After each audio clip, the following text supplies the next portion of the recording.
Welcome to the Now What podcast, brought to you by Brand New Studios. Well, today I'm joined by Dr. Nell Thompson and Dr. Terrie Noland.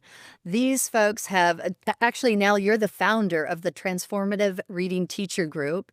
And then you guys had a moment where you came together and you've joined forces and have really created something really unique. It's completely different, and it's really bringing something new to literacy and to education and so much more. Why don't you guys share a little bit about what you're doing and what you've been doing and what inspired you to get started?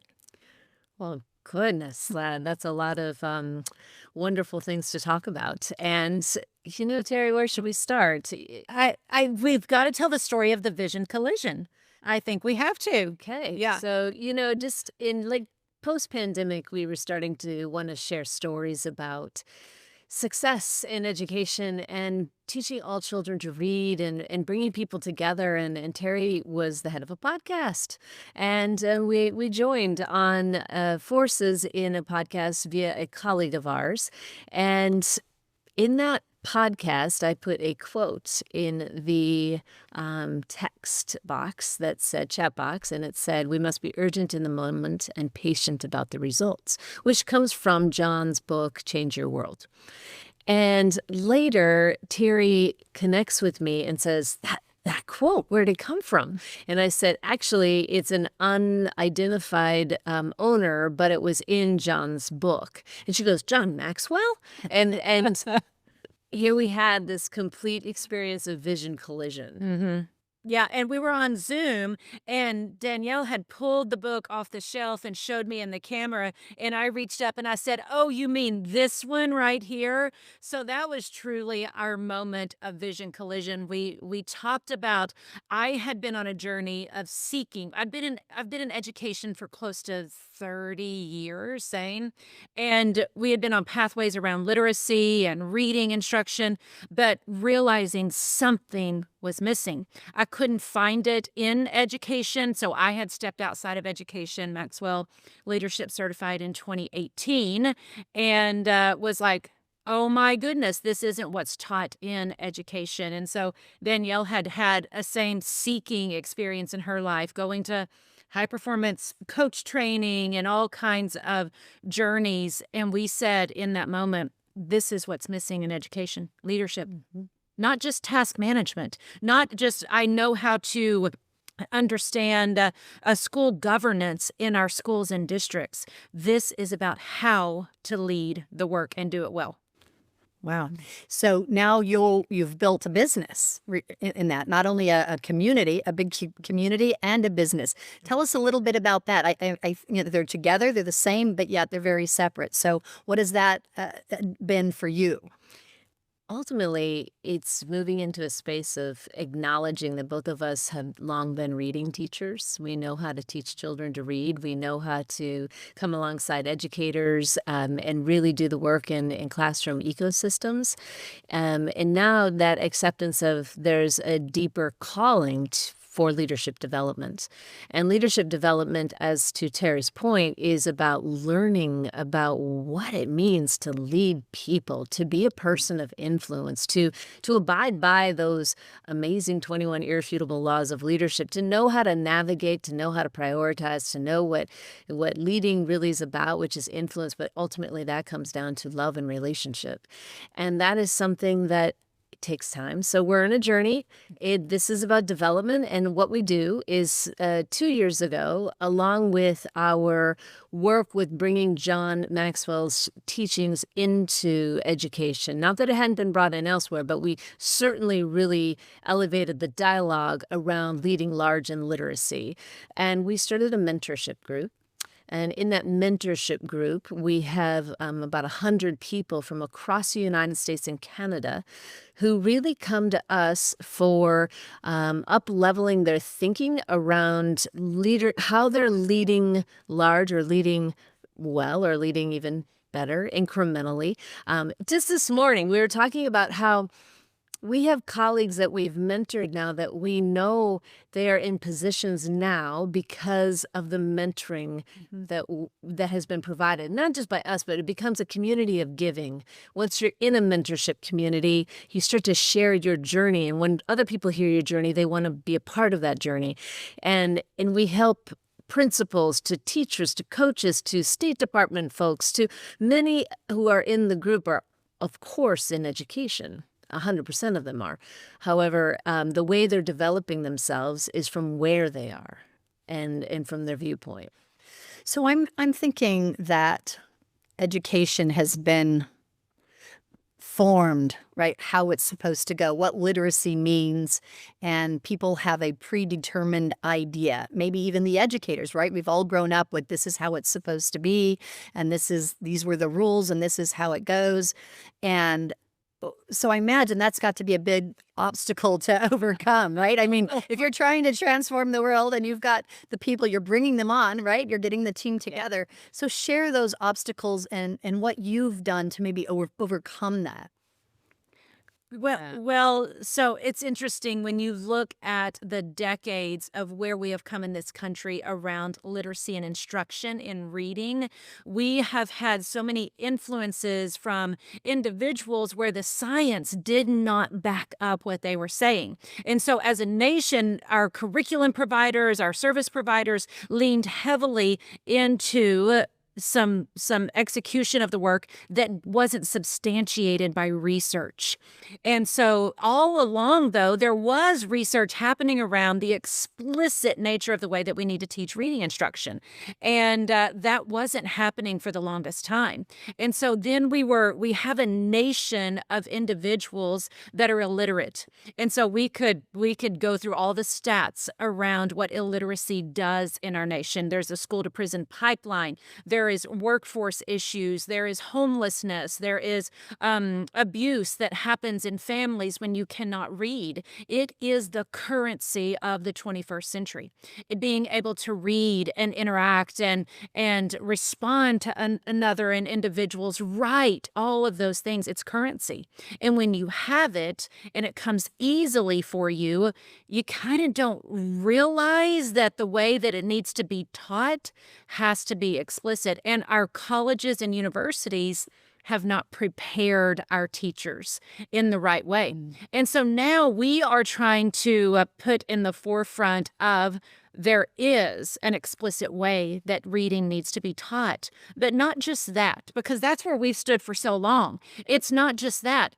What are the leaders going to do to ensure that the law of priority takes place? Is that we can't from year to year switch to, oh, now we got to think about renovating the building and making sure the playgrounds are up to code. That's important. But if you let literacy slide, then you've not kept it as a priority. So helping our leaders up level, step into moments to say, we're going to lead this the right way and lead literacy well, because it's the foundation and underpinning of everything we do. And there's long been a nuance in this work where the leader of a building had responsibilities that were very managerial and administrative. And in fact, the title administrator is something we are really hoping to shift to your leader. You know, Right. you can do administrative tasks, you can do managerial tasks. However, when we lead, you're stepping into a whole nother layer of the work. And this part of becoming a leader who can transform education has to be inclusive of the law of credibility as well, which is a law that comes out of communication laws. And what we find is that a lot of educators that become leaders may never have taught a child to read. And so it's really looking at if literacy is a crisis in this nation where very few have true access to excellent literacy instruction, with up to 90% in my state alone of students in certain marginalized populations being illiterate. We have this know in truth that as a leader, that is a reality. There's statistics from Alaska to Florida that we have students that need us to rise to a calling that says, we know how to solve that problem. It's not somebody else's job. It's mine. I'm the leader, and I'm going to own it. I'm going to know what literacy is about. I'm going to know how to teach reading at some level. So one of the things I ask leaders in the buildings I serve in is that if they could teach children to read, so they could know what it feels like to be in the teacher's shoes, to know what it actually feels like to be a student who may be striving to learn to read. Because when you know that experience, you become very clear about the steps that must be taken to transform a school towards literacy for all children. It's very powerful development work, and it takes shifting paradigms. Yeah, and I was thinking about that with the paradigm. How do you find those people? Do they come to you? Have you know, the people that have that passion? Because there may be some that just want to come in and do their day-to-day job like they've always done, not ready to change. And then you're going to find those that have that passion. I know because I've seen them on your team. I've talked to many of them, and they have that passion. So how do you find them, and how do you bring them in, and what do you teach them, more practically that brings them on? It's very interesting. You know how we had our journeys that collided. We are now finding the people in the spaces that are also out there seeking. They are truly seeking. We have a valued mentee in our mentorship group, Erin. She was seeking, and she made intentional moves to get herself in places and spaces where she could learn from us, where she could learn from other leaders. And it was like this moment of epiphany for her. She said, this is it. This is what's missing in education. She's just a few years behind us is all that it is. And so we know there are people out there that are motivated by the same motivation that we have, that like, oh, something is missing, and what is it? And they are the individuals that are going to learn, grow, develop, find the work, and they're going to come to us. I mean, we have no doubt that those individuals are coming to us. We've even said, because we've both been in situations where it is hard to lead people in this work that don't want to be led. Mm-hmm. And we have said over and over, I'm not so sure that those are the people that we want to be working with. We want to work with the people that want to be led. And there's something in education, we've got professional development that we've got to do, and you got to get your hours and get your credits and professional learning. But we want to add that third component of personal growth and development. That's where this work lies. And that's where you're going to get big outcomes. So when someone's out there, there's an educator or someone who has that desire, like the one she sought you out. How do they find you, right? If somebody's watching this podcast and they have that desire, how do they find you?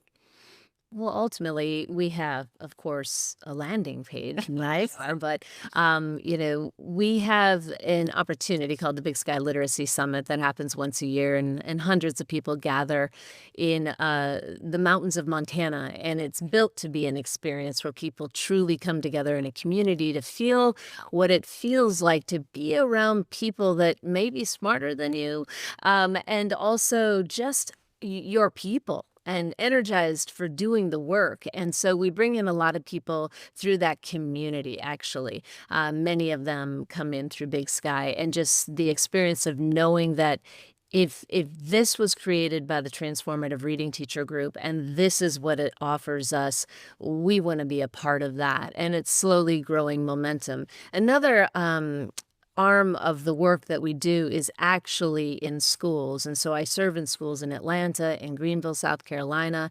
Montana, California. And so we actually go in and do transformation work. And the actual connection between people comes from word of mouth oftentimes, because when you do good, other people hear about it and they want it too. And they want the person who is willing to connect with people on a leadership level. And right now we don't work in school districts if we don't have the superintendent on board, meaning this is a top down, bottom up experience. It's going both ways, and we're all going at it together versus go train the teachers and solve the problem, which has been a traditional model. And so we have a few avenues, of course, word of mouth. And Terrie is an amazing presenter and speaks at many conferences. So, of course, we meet people through conference experiences and lots of social experiences. Yeah. And we're getting better and better at being present in social realms. We're both not so good at it. We're not so good at that. Those you gotta know your weaknesses, right? And that's one of our weaknesses. And we love people, and we love to be with people, but we don't necessarily love to be on social media. Yeah. Okay. Yeah. Okay. So I want to talk a little bit about the community because that is a big factor. And you said something, and I always hear this, if you're the smartest person in your group, you better get a new group. Yeah. So that community is very important. And I see how that has infiltrated, right? I remember you telling me once you started at the bottom of a hill with like a picnic blanket or something, a few people, and now you've got, close to 1,000 people. And so you get that ripple effect, right? Don't you? I mean, you're bringing the people in. And for those that are out there, thinking, well, I have my own business or my own passion or it may be literacy, but it may be something else, right? And they're starting out and they have this desire, but they see these obstacles and they're thinking, now what? Right now, what do I do next? So you've done that, right? You started out at the bottom of the mountain, right? And then now you've grown it. You've got these big events, and you're having a ripple effect on folks. So what advice would you give someone like that? In that, now what? My answer is this, and Danielle has said it, but I'm really going to highlight it right here for that reason.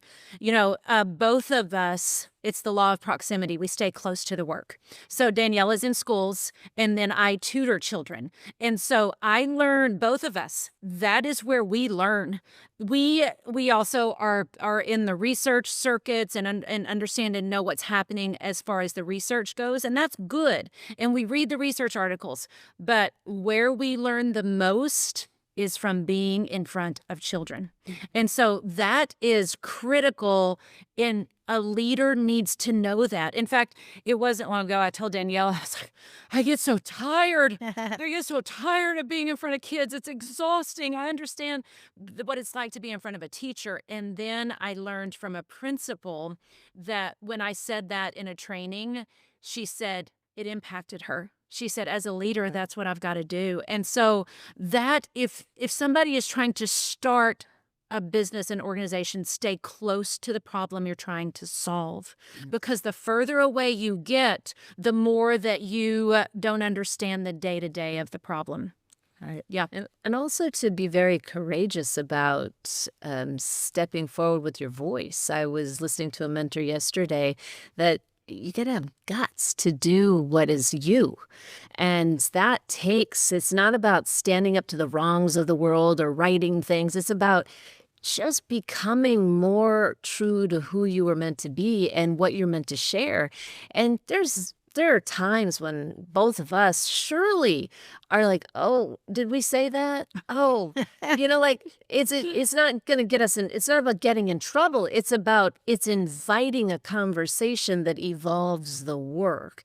And that disruptive patterning of positively disruptive being, hey, we're putting something out there that let's have a dialogue about it because we're going to challenge a paradigm.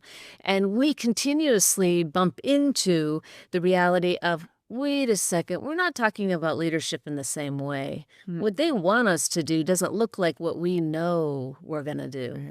And so how do we communicate what that is so they can better understand us and we can come to a middle ground? And that's been a journey. So that advice is just to be confident about what you're sharing and keep consistently sharing it. Like, we've learned so much about our coming together and continuously stating a vision and mission. We get asked a lot, like, so what exactly do you do? Yeah. What exactly is that leadership stuff? Isn't it the same as what this book over here is? And we're like, not at all. Not at all. But it says leadership on the front. Right. And so be true to who you are, because all of us have a valuable voice. Well, and in that too is the commitment to personal growth and development. Like I said, we are, I don't even know if there's a word beyond avid or maniacal. Maybe maniacal is a good word. We are maniacal about our personal growth and development to the point of, oh, did you listen to that podcast this morning? Oh, I did. What did you think about it? Like constantly pinging back and forth between us, bringing in other voices as well. Because if you aren't investing in yourself, in that personal growth and development in your field, you're just going to get stagnant. And what I said before, we step outside of education like you wouldn't believe. We step outside of education all the time because we want to hear the voices of others that are growing and developing businesses in the medical field, in the, whatever field, and hear what they have to say as well. Mm-hmm. So what I'm hearing is really stepping out and doing what you're maybe uncomfortable doing, being confident within you. One of the things I heard you mention is the one thing I'm not good at is social media, and we're going to step into that. But the fact is it's another way to connect, right? So you're forming this community, and you're going into the schools, and that all seems very logical and the automatic go-to. But now you've got this other thing, so you're stepping out. Right? Yep. I mean, you've got to just do it, don't you? I mean, we get what happens, and I feel this, is we get that little bit of fear, or that's not what I want to do. And look, the people like you, your coaches, you have this passion to share and to help and to encourage and to teach and you're educators. You want to help people grow. Mm-hmm. You're meant to be in front of the people. Mm-hmm. You're not meant to necessarily make a post on social media. So even then, it's about if you can do it yourself and do a little bit on your own, or you can farm it out, right? You don't want to leave it out because of that. Yeah. So one of the things at Brand U, because we work with people all the time, building their social media and building their podcasts and all kinds of things, their content, is that most people don't do it out of that fear. It paralyzes them, and they're like, yeah, but what if I'm not good enough? What if I don't have, I don't know how to work the camera. We always say, if you're going to do a podcast, you've got all you need right there in your pocket. It's that nice cell phone, right? They're real capable today. So we do a lot of things where we can help people, the do-it-yourselfer who wants to do most, and we help them along, or do it all. But the fact is, if that's something that's got you frozen, you need to step through. And the same with your educators, whether it's getting into that growing pattern, right? Educators are educating, but like you said, we've got to continue to grow ourselves. We've got to grow ourselves if we're going to grow others. And so maybe that's another step for them, is getting into that personal development path. Because again, they're used to educating and doing that, but again, leading by example and learning. I think it might have been John actually that said, when he's talking about learning and growth, he says, if you think you're done, you're done. Right? Yeah. No matter what level someone is at, we can always grow. We can always, move forward. So tell us more about your business and how you're helping these folks grow. Because I know you've built a teaching business, a training, mentoring. You've got all kinds of elements that you've grown into. So share a little bit about that you guys are doing now with your own business. Gosh, yeah. So the Transformative Reading Teacher Group has different arms to it. And right now we're actually doing a request for information on a statewide proposal to actually build knowledge. And that will also pertain to leadership as well as literacy, which is exciting. There's a new trend happening across the nation that leadership is being included in the dialogue. And so we do that. We go into schools and coach basically around early literacy and building a transformational project out of it, and moving educators along the pathway of learning about the science of reading, and then leaders along the pathway of learning the science of reading and, dare we say, the science of leading.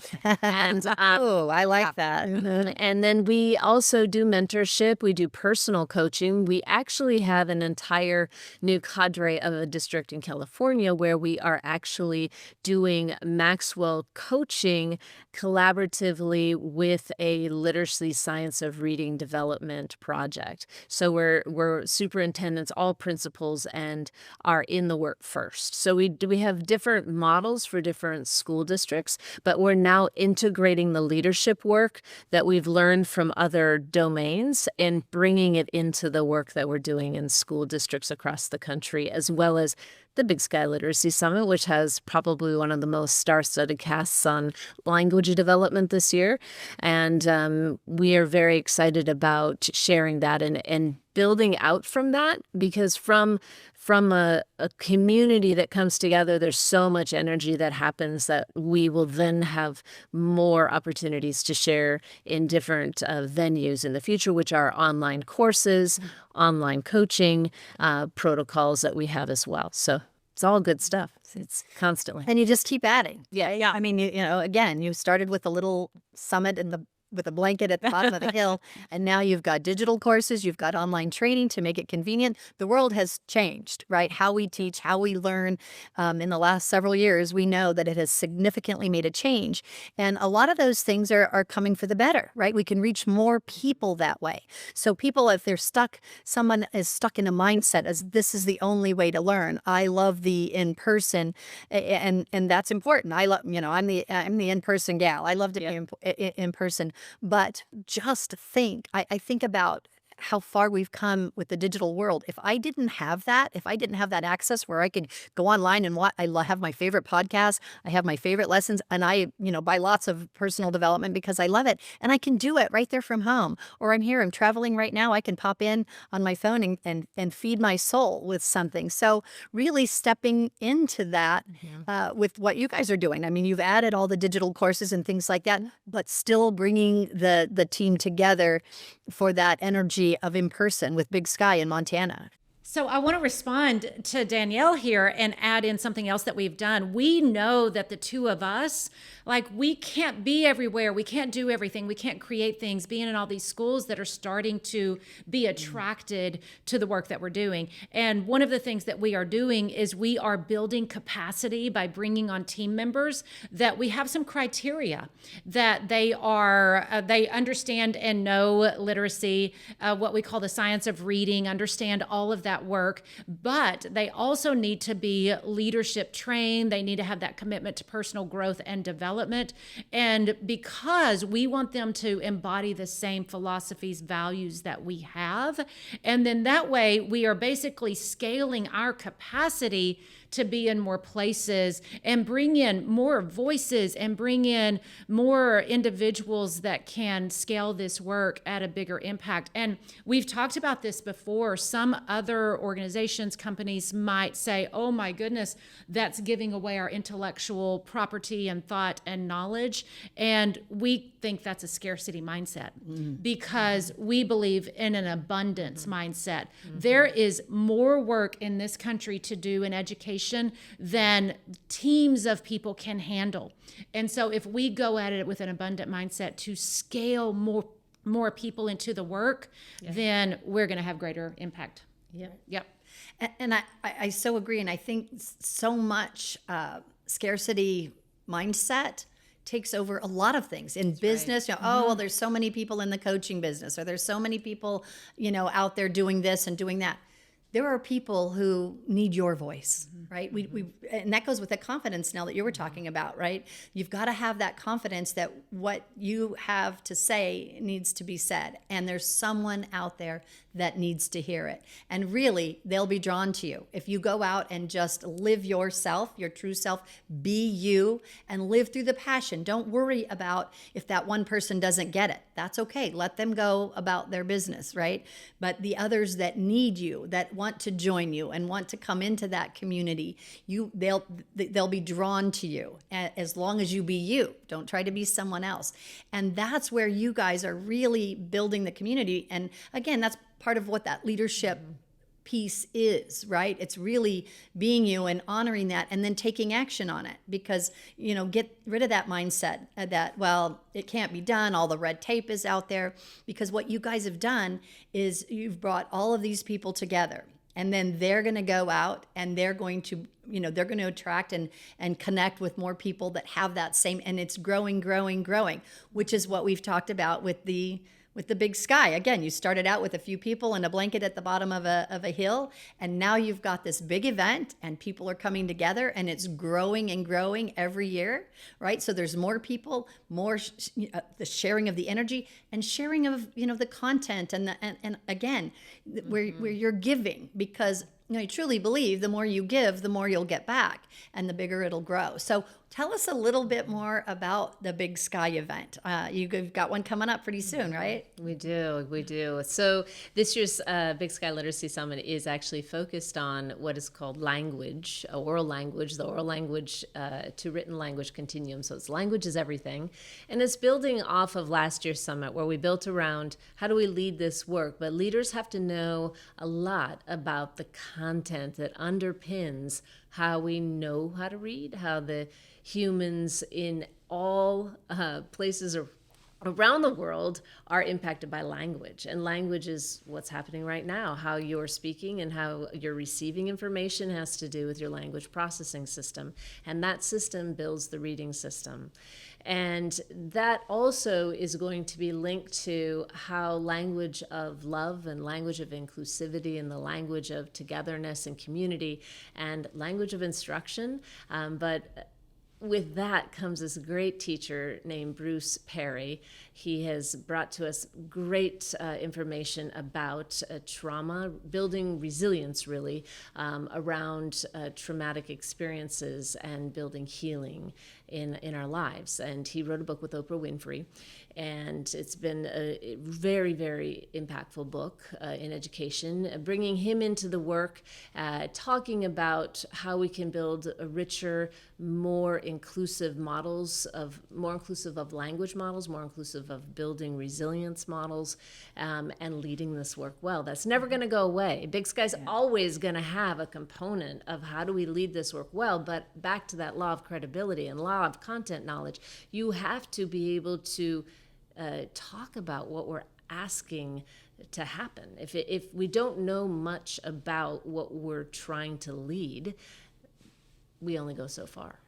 So. And I'm going to add in there the language of leadership. We talk a lot about the language of leadership because my language as a leader in this work, so often we've got individuals that are harsh, that are bristly, that are, kind of hard to be around. They say things. That's not the language of a leader. And so if we are going to lead this in education, and not just in education, but in other areas as well, we need to understand the language of being a leader, because while you may have to hit some hard conversations, you still do it in love. You still do it with compassion and trust and relationship building. You don't have to come in, we like to say, you don't have to come in hot. You don't have to come in hot. So bringing that to the forefront as well. So if you had a definition for leadership, because, what does that really mean, right? If somebody is looking for that, you've got that personality style that wants, more details. What does leadership mean for you guys? Because you definitely are, you are just an inspiration to many, and the leadership is definitely, maybe even share how leadership, the definition as you see it, and then how it has defined your pivot and how you've turned and what you've grown. Mm-hmm. You want to start that one? Wow. We have talked about this. We need to come up with our definition of the educational leadership. We haven't done that yet, Kelly. So we'll get on that before we come back next time. So we believe that leadership is about love. Yep. It's about love. It's about trust, relationship. We lean on a lot of the work, Joel Mamby's work about love, Marcus Buckingham's work about love in the workplace, because especially in buildings with children, when a lot of our children don't get the depth of love at home. So it's about love, it's about relationship building, it's about trust building. It is about the showing up and who you are when you show up for people. Because in classrooms, so often we have building leaders that show up just to check the boxes and take the tasks and all of those things. That's not, we call this the law of visibility in the classroom. And if you're never visible in that classroom until it's time to evaluate you, then you've gone about it the wrong way. And so it's about personal growth and development that we've already talked about before. Yeah. Caring. We need to come up with a great, tight definition around that. And I feel like what you're saying is, caring, right? Caring. My dad used to tell me, it doesn't matter what you're doing, what task you're doing, what assignment you have, you better give it your all, 100%. So when you walk in that door, if you're a leader in a company or an organization, if you're a teacher, if you're building your own business and you're teaching someone, you better give them all you've got, no matter what it is. If you're taking out the trash, do it right. And so whatever you do, you have to do it well. When you're leading, you want to lead well. And the thing is you have to care to do that, right? If you're coming in, clocking in and clocking out, checking in and checking out, then that desire or that real dedication isn't there. So really, I feel like with your love and the things that you're talking about and showing up and being you, all of those things, what I keep hearing, right, what keeps coming into my mind is the word caring. You've got to care, and if you don't, then it's you're just checked out. And we can't change everyone, but I truly believe we can transform the world. You guys are change agents of this world, and you've done so much. I've just been with you guys for a kind of a short period of time, couple of years or something, but I've seen the transformation you've already made. And then Malcolm Gladwell has a great book, The Tipping Point. I feel that for you. I say I'm getting goosebumps just talking about it right now. There, it gets to this place where you're growing and you're attracting these people, and then there's more people, and then and now we don't even know how they're finding you, and they're coming, right? And then there becomes that tipping point where it just explodes. And I really, really feel that for you guys right now. Tell me what that looks like for you. Like, what is your dream 5 years from now, 10 years from now? We can go out 20 years from now. What does that look like? Wow. I know, big one. Yes. Yeah. And if you haven't thought about it, we need to. This is right? Because this is how we manifest that. I can tell. I know you. Yeah. I always said to myself, starting in 2017, I started saying I'm a transformational, uplifting, inspired leader, educator, healer, adding value to those I serve through love and literacy. And as I started to really flesh that out, what does it look like? What does it look like to truly bring this work to the masses, humanity, right, and really transform districts? I started to see how much joy comes into a system when people are led with love and caring, as you noted, and we get away from processes and flow charts and checklists, and we start to connect with humanity for the betterment of humanity. What does it look like? That we start to see more of a shift towards what Terrie talked about in the definition of leadership, where we start to value being human again, and that we're complex, and sometimes we're messy, and sometimes we definitely make mistakes, but leading it means we understand that, and we don't delegate it to a checklist or a flow chart or a process. Instead, we deal with where we're all evolving together, because what I'm starting to see in transformed communities, much like work around the world and building community development, you change the entire zeitgeist of a community, the belief of who people are. Like, man, if we can teach all children to read, and I know that when my child goes down the street to the school that I used to never want to send my let's say my grandchild goes down the street, and they come back and learn, but I didn't want to send my own children there. We've changed the belief of it generationally, that now we could change the future through education again. And Nelson Mandela and so many amazing voices of the past have reminded us that education is a pathway to an empowered and loving community. And I think that builds for a better planetary community, right? Not just the United States, but people who have values and truly want to give back to building a better life for everybody. Right. Not just leaders the youth, there are future leaders. Yes. And not just the future leaders, of the free world, the leaders all over, leaders in their family, and they can make a difference. And I loved what you said about the generation, because when you get the new generation on, right, it's easier. They haven't been programmed for so long. And so it really helps. You guys are doing just phenomenal work. I love what you're doing. You've had a huge effect. Again, like, I want to know 10 years from now, like, is this in every school system? What does that look like for you? Because I know we're going to be sitting back here and we're going to say, oh, we've surpassed that. We did it in 5. We did it in 8. Yeah, I think so. I mean, we don't set limits on the possibilities. No. We definitely do not set limits on possibilities. And while we see this growing massively, not just in the United States, this is a world literacy problem as well.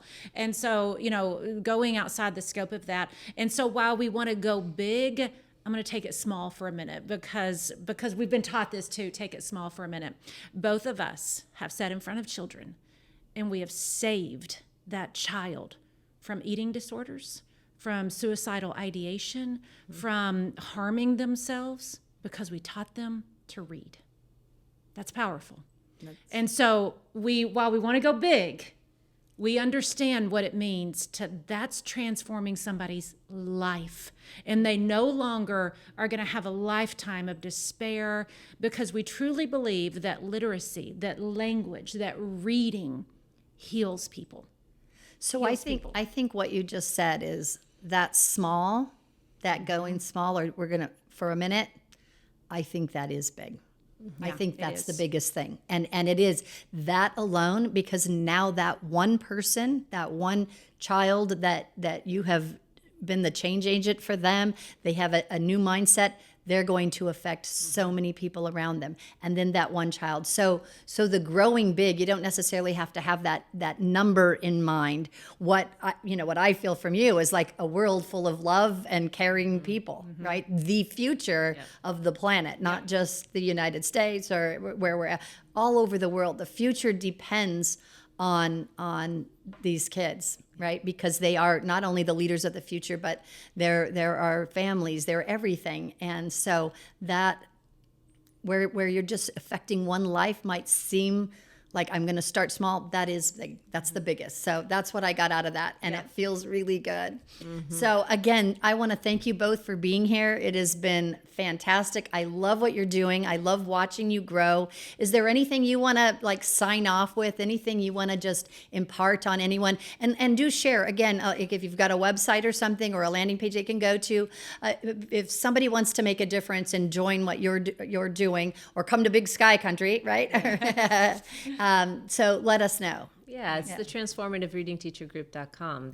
That's an easy one. Easy now. But yeah, we are very inspired to help you lead in your lives around education and literacy. So if there's ever a question, reach out to us. Yeah. Sometimes people just don't know why their grandson can't read, or they're wondering a little question about what's happening in this curriculum, and we do simple things like that too, and we're very much a part of people's lives in simple to very complex ways. So that's part of your heart, right? Yes. If you've got just a simple question, we can still reach out to you. You don't have to necessarily want to be a part of this big group or movement. Maybe you're a little bit nervous about that, or you just have a simple question. Reach out, because you're there, and that's why you guys are doing what you're doing, and just the success comes, right? You give enough, and it'll all come back. Thanks again. You have a beautiful day, and keep up the great work. We love having you here, and I'm sure we'll have you back. Thank you. Thank you. All right. Thank you.